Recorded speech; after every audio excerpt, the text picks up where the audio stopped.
Осы 8 сипатқа ие адамдарды өз өміріңнен аласта. Денсаулығың мен бақытыңды күйттеу үшін кейбір адамдардан құтылған абзал. Негізінде айналам небір тамаша адамдарға толы. Мені жақсы көретін ата-анам, жан жарым, үлкен үйдің ынтымақты тату жарандары, тамаша достарым бар. Алайда бірді-екілі жағымсыз адамдар болды. Мен оларды улы адамдар деуші едім. Мен үшін бұлай деу өте ауыр. Адамның бойынан жақсысын көруге тырысамын. Дегенмен, кей адам қанша қорғаштасаң да, сенің өміріңе зәрін төгіп тұрады. Егер нарыс пен социопат кісілермен араласқан адам болса, сол мені жақсы түсінер. Бұлай жай ғана ауыр мінезді адамдар емес. Жаман әдеті бар, не бір түрлі адамдар емес. Нашар тәрбиенің салдарынан көңіл күй түйткілмен күресіп жүрген адамдар емес. Улы адамдар. Өте шебер манипулятор. Түріне қарасаң сүйкімді, көрікті, бірақ әп-сәтте қатыгез бола алады. Таныстары зиянсыз, жәндікке де зияны жоқ деп таниды. Себебі есікті іштен іліп алғаннан кейінгі болмысын көрмеген. Улы адамдар көбіне диагнозы қойылмаған тұлғалық бүліну дерттерімен ауырады. Мұндай диагнозды қою қиын. Себебі ол адамның өзі ауру екенін өліп кетсе де мойындамайды. Улы адамдар әдетте мейірімді, адамдарды аңдып жүреді. Екінші, үшінші мүмкіндік беретін адамдарды тауып ала береді. Егер оны біреу жақсы көрсе, өзгереді деп сенеді. Бір жаманы мейірімді адамдарға өздерін психологиялық және эмоционалды түрде пайдаланатынын түсінуге уақыт көбірек кетеді. Улы адамдардың кейбір сипаты, бәлкім мұндай адам сенің де өміріңде бар болар. Қарым-қатынаста берерінен алары көп. Өте өзімшіл. Өзгелерді бірдеңе керек кезде ғана іздейді. Олардікі әрдайым дұрыс, ұсақ-түйекте де.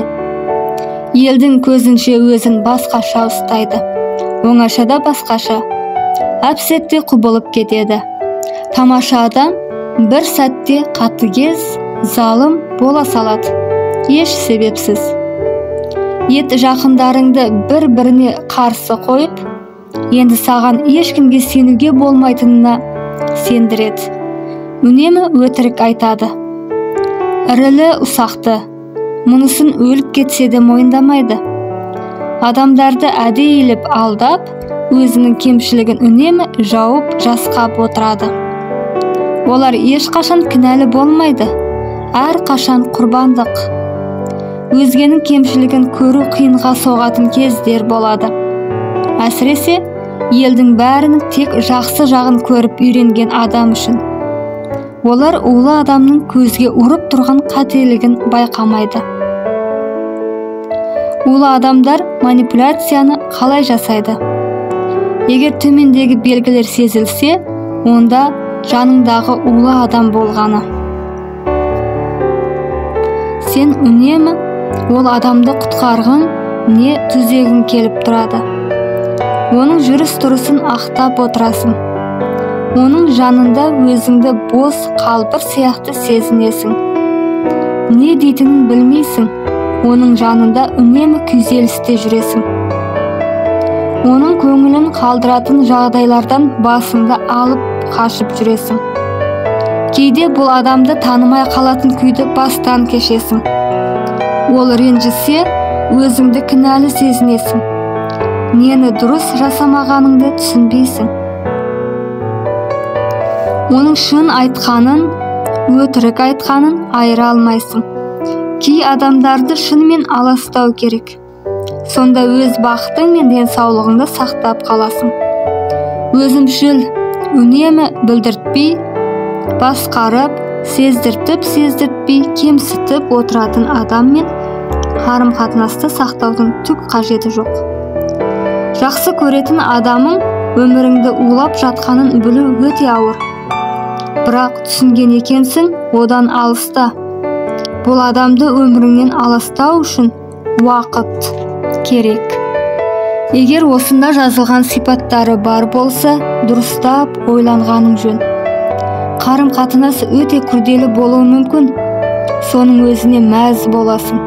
Кей адамдар ұрысып алып та жақсы өмір сүреді. Ал егер қарым-қатынас жан қинаса, көңіл күйіңе әсерін тигізсе, онда бұл дұрыс емес. Адамның бәрін мейірім мен махаббатпен құтқара алмайсың. Сен ешкімді өзгертуге тиісті емессің. Тіпті бұл сенің жақын туысың болса да. Улы адамдарды өзіңнен аласта. Оңай болмасы анық, бірақ содан кейін өмірің жеңілдеп сала береді.